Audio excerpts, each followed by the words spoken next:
So picture this for just a second. Your family is growing and you're not sure how you're going to fit 2 kids into 1 bedroom anymore. Or maybe your job changed and now you work from home, so one of your bedrooms has become your home office. Right around the same time you're expecting a new baby.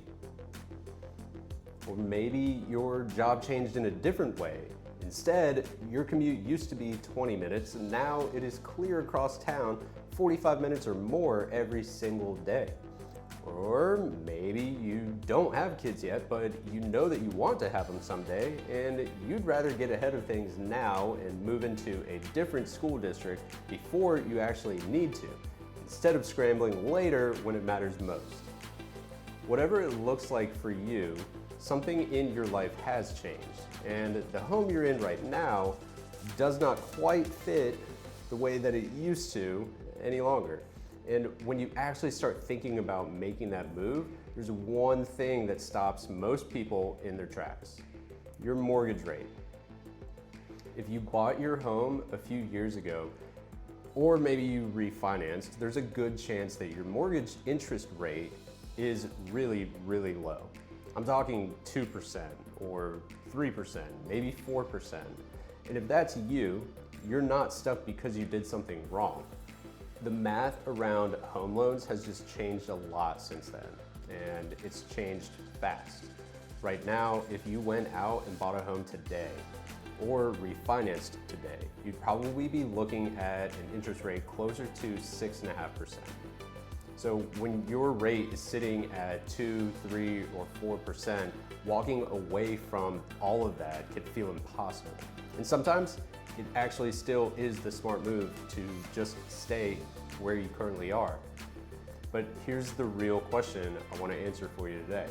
If you are one of these people sitting in one of these really low interest rates, does it actually still make sense to sell your home and move up to a different one?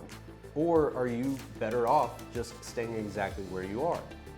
That is what we're going to figure out together today. So let's talk about who actually has one of these low rates, because most people guess wrong. Just ask around and most people picture an older couple, maybe retired, who bought their home 30 years ago or more and just never moved. That's not actually who I see in this case most often. And there is real data behind all of this, not just my own experience or just my opinion. Freddie Mac, who is one of the biggest sources of mortgage data in the entire country, took a look at this exact thing. And here's exactly what they found. 80%, which means 8 out of every 10 Gen X homeowners, meaning people mostly in their 40s and 50s, have a mortgage rate at 5% or lower. Millennials, people mostly in their 30s, are tied with them, also at 80%, at 5% or lower interest rate. Now, baby boomers, the generation most people assume owns all of the cheap rates out there, are actually slightly behind both of them at 79%. So if you bought your home or refinanced it sometime between 2012 and 2021, there's a real chance that you are also one of these people. Not because you did something special or you were brilliantly smart and did all of this, it's just because of the timing of when you happened to buy. Here's something that most people in this exact situation do not actually realize. Let's talk about equity for a second in just plain terms. Equity is simply the difference between what your home is worth today and what you still owe on your mortgage. It's the part of your home that is actually truly yours. And here's the number. The typical homeowner in America has gained about $128,000 in equity just over the last 6 years. That's real money sitting in your house that you may not even be thinking about or know about.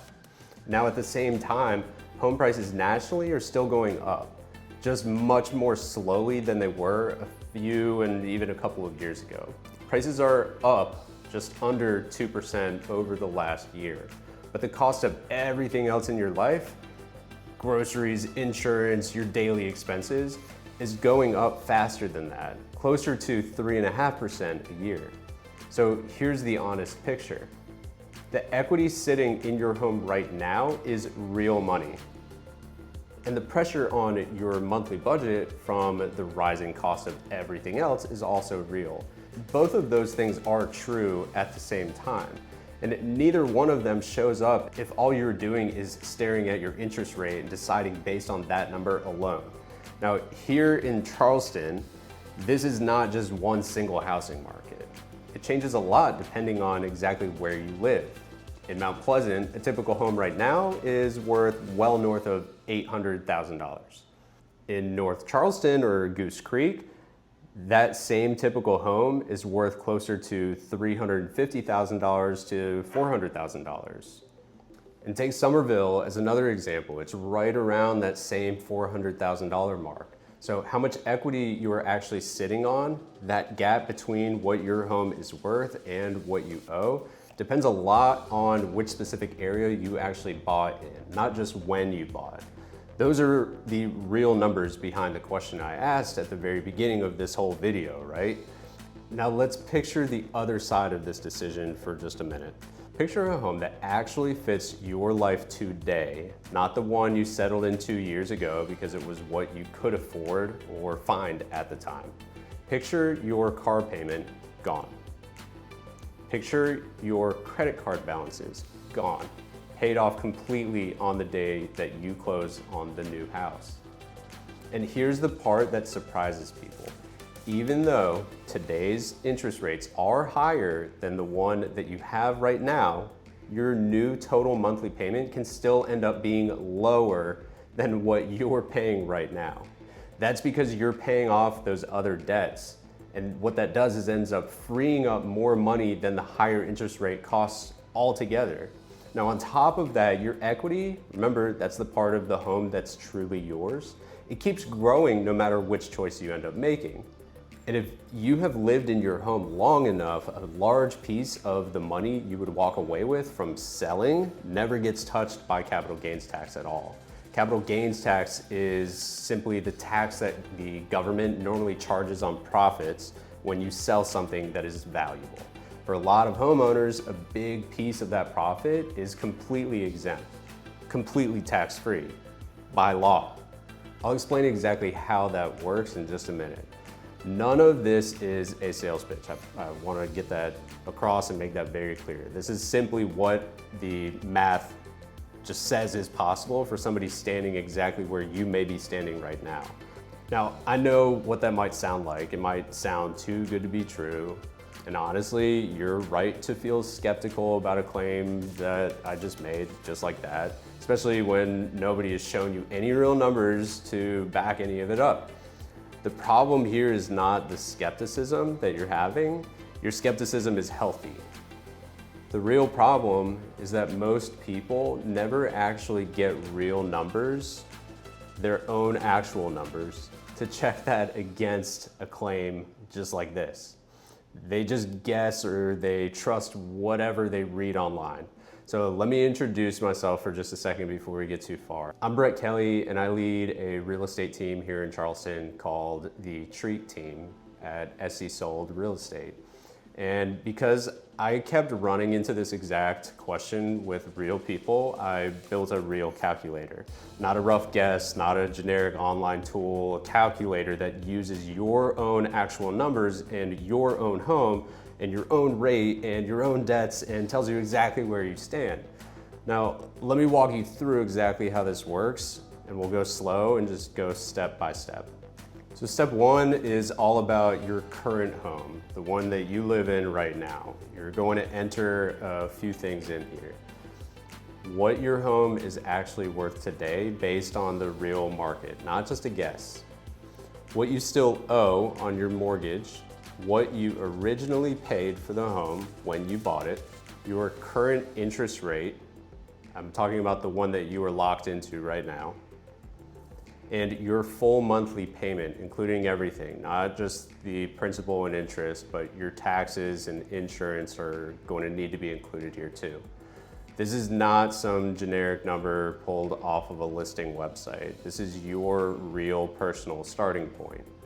Now, for this walkthrough, I'm actually just using a realistic example, numbers that reflect what a lot of homeowners in exactly this situation actually have, not random numbers that I just made up just to prove a point.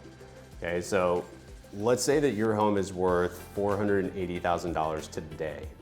You still owe $230,000 on it.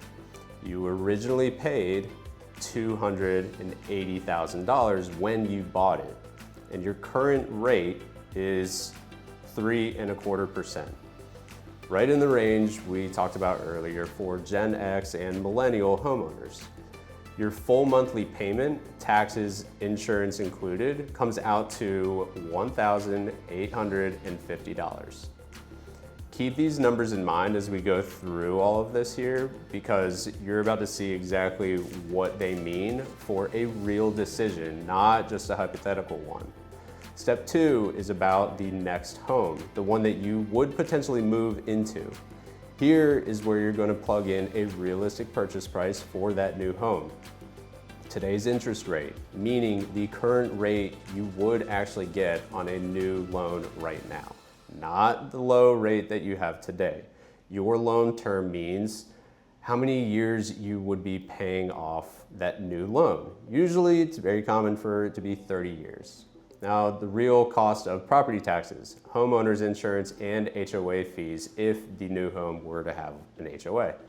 One important note right here for anyone in the Charleston area or moving to Charleston, insurance on the coast here runs higher than the national average because of flood and storm risk.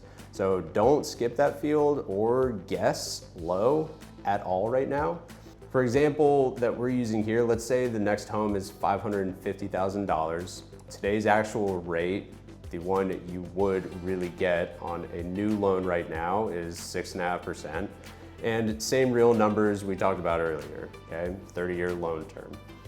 Property taxes come out to $2,145 a year. Insurance is $3,883 a year. And let's say $100 for monthly HOA fees. Again, these are realistic, not extreme, but realistic numbers. Step 3 is about your other debts, and this is the part most people skip and really should not skip. This means your car payments, any student loans, credit card balances, basically anything you would pay off completely at the closing table when you would sell your current home. And here's the part a lot of real estate agents would not actually say out loud to you, that the other debt is probably costing you far more every single month than your mortgage ever will, ever. The Federal Reserve, which tracks this kind of data for the entire country, says that the average credit card interest rate right now is around 21%. 21% interest on a credit card compared to a mortgage rate of 2, 3, or 4%. This is just simple math. Paying off high interest debt like that is not a mistake. It is one of the smartest moves available to you.